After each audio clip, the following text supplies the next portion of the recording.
এ পর্যায়ে কথা নিয়ে আসছেন বিশিষ্ট যুব নেতা বাংলাদেশ জামায়াত ইসলামী রূপনগর থানা যুব পশ্চিম ওয়ার্ডের সভাপতি মোস্তাফিজুর রহমান। মোস্তাফিজুর রহমানকে কথা রাখার অনুরোধ করছি।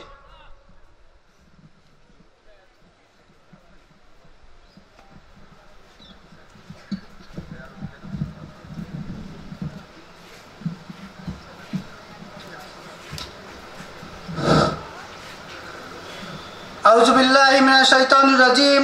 বিসমিল্লাহির রহমানির রহিম।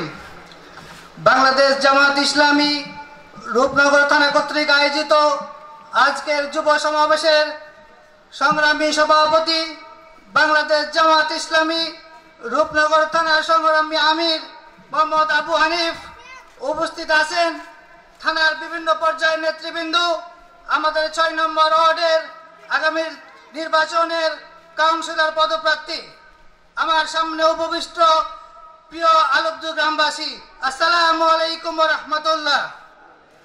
সম্মানিত শ্রোতামণ্ডলী, প্রচন্ড গরমে খুব বেশি কথা বলার সুযোগ নেই, নেতৃবৃন্দ কথা বলবেন।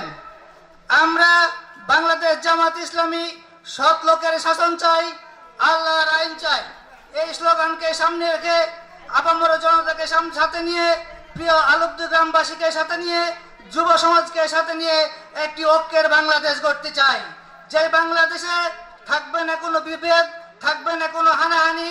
আমরা একটি বৈষম্যহীন সমাজ গড়তে চাই এবং আপনাদেরকে জানাতে চাই এই বৈষম্যহীন সমাজ গড়ার সাথে প্রিয় আলবদু গ্রামবাসীকে আমাদের সাথে চাই।